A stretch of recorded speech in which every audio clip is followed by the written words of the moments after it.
আর কোনো দিনও কাউকে বাইরে থেকে জাজ করব না।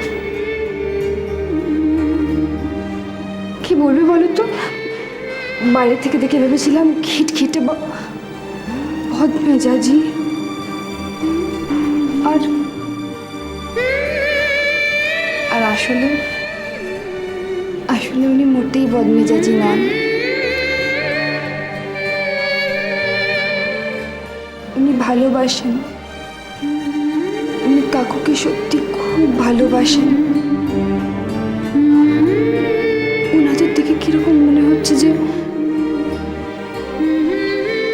আমি তো এখনো জানি না ভালোবাসা কাকে বলে।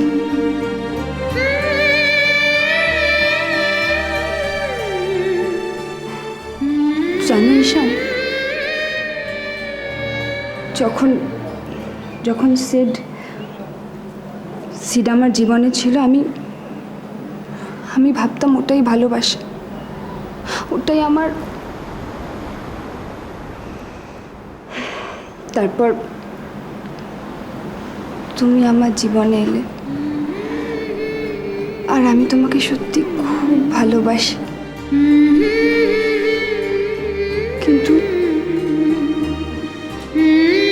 কিন্তু ওনাদের ভালোবাসা দেখে আমার সব কিছু কিরকম গোলমাল হয়ে গেছে ঈশান। কিছুই যেন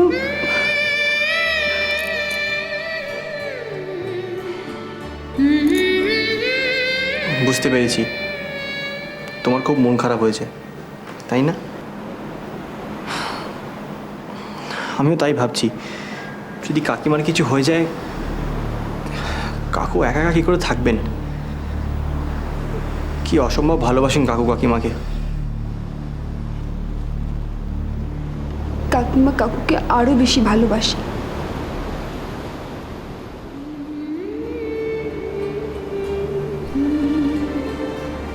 আমি তো অন্য কথা ভাবছি ঈশান।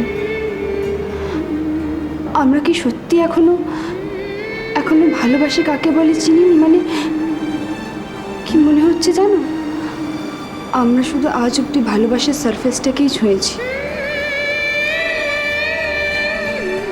ভালোবাসার গভীরতা কাকে বলে এটা তো আমরা জানি না। হয়তো জানি না, কিন্তু আমি ভাবতেও পারবো না যে একটা দিনও তোমার ছাড়া থাকতে পারবো কিনা। সেদিন সকালে যখন মনি বললো তুমি বাড়ি ছেড়ে চলে গেছো, আমার বিশ্বাস করো, মাই হার্ট অলমোস্ট স্টপড। মনে হচ্ছিল একটা সাপ ছুরি দিকে বুকের ভেতরটাকে।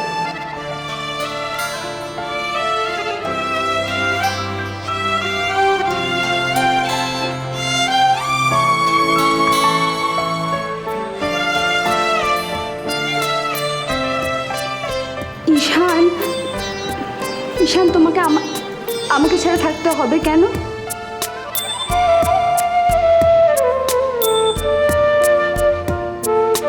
ঈশান,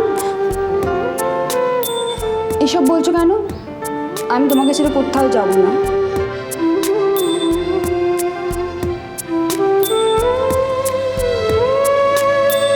আমি না তোমাকে প্রমিস করেছি আমি কোনোদিনও কখনো তোমাকে ছেড়ে যাব না। তাই বুঝি ললিতা? আমি যেতে দিলে তো?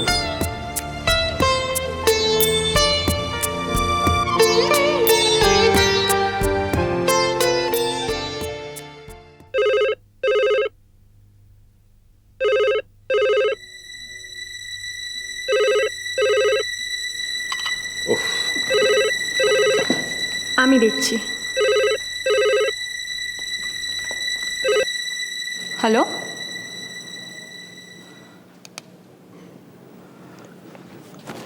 কেটে গেল।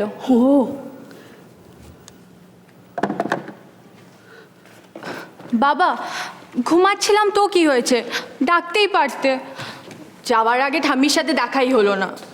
সত্যি কাকিমা এমন হুট করে চলে গেলেন, বাড়িটা বড্ড ফাঁকা ফাঁকা লাগছে না গো। কাকিমা এত তাড়াতাড়ি পৌঁছে গেলেন নাকি? কি খবর কে জানে। যা, কেটে গেল। ওনাকে এভাবে একা ছাড়ার ইচ্ছে আমার একেবারেই ছিল না, কিন্তু কিন্তু খবরটা এমন করে এলো যে ওনাকে তো ধরে রাখা গেল না। আমার বাবার ভাইদের মধ্যে একমাত্র মেজো কাকাই বেঁচে আছেন। উনিই বাড়িটাকে এতদিন ধরে আগলে রেখেছেন। কেমন আছেন কে জানে। লাবণ্য, বুঝলি, আমি ভাবছি আমার সমস্ত কাজকর্ম গুটিয়ে আজ রাত্রি ওখানে চলে যাব। কাকিমা ওখানে পৌঁছে একটা খবর নিশ্চয়ই দেবে। বাবা, তুমি একবার ওদের বাড়িতে ফোন করে দেখো না, ব্যাপারটা কত সিরিয়াস। হ্যাঁ, ঠিকই বলেছিস, একটা ফোন করে দেখা উচিত।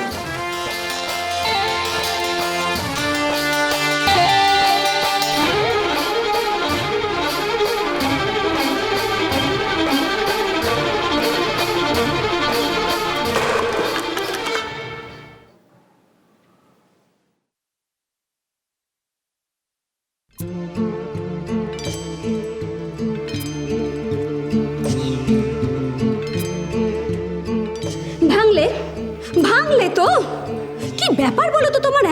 একটা কাজ তুমি মন দিয়ে করতে পারো না? এত অন্যমনস্ক কিসে? কি এত ভাবো তুমি?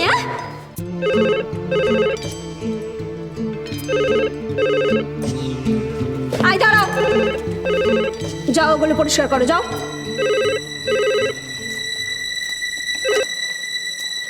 হ্যালো হ্যালো হ্যালো, কেটে গেল। কি হচ্ছে বলুন তো দাদা বাবু, বারবার এরকম। সেই তো সকাল থেকে ফোন আসছে, কেটে যাচ্ছে। এই ফোনটা মনে হচ্ছে বিগড়েছে। লাবণ্য, তুই একটা কাজ কর তো, ওই সুইচ অফ করে ফোনটা রেখে দে পাশে।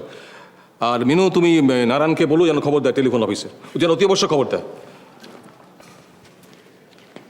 আরে লাবণ্য, তোর আজকে কি প্ল্যান? সেরকম কিছু নেই। ঠিক আছে, তুই তাহলে আজকে আমার সঙ্গে। বাবা, একটা ছোট্ট কাজ আছে। এটা খেয়ে নাও। আমি ডিম খাবো না, প্লিজ মিনুদি, আমি ডিম খাবো। কেন খাবে না? আর শোনো, আচ্ছা ডিম দিলে ডিম খাবে না, ফল খাবে না, কোনো কিছু যদি না খাও, এটা কি করে চলতে বলো না?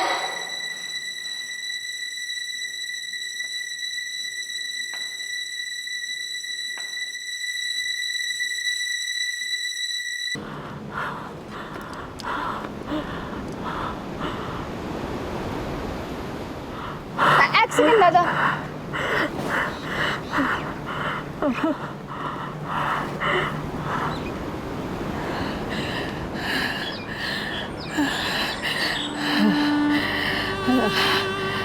ভালোবাসার মানুষের সাথে সাথে থেকে তাকে ভালোবাসার মতো আনন্দ আর কিছু নেই। ভগবানের কাছে প্রার্থনা করি তোমাদের ভালোবাসা অক্ষয় হোক। আমিও ভগবানের কাছে প্রার্থনা করব আপনি তাড়াতাড়ি সুস্থ হয়ে যান আর তাড়াতাড়ি ফিরে এসে কাকুর সাথে আরো ঝগড়া করুন। আর এবার চিন্তা করবেন না, আমি আপনার দলে আছি। আমরা একসাথে অনেক অনেক অনেক ঝগড়া করে কাকুকে হারিয়ে দেব।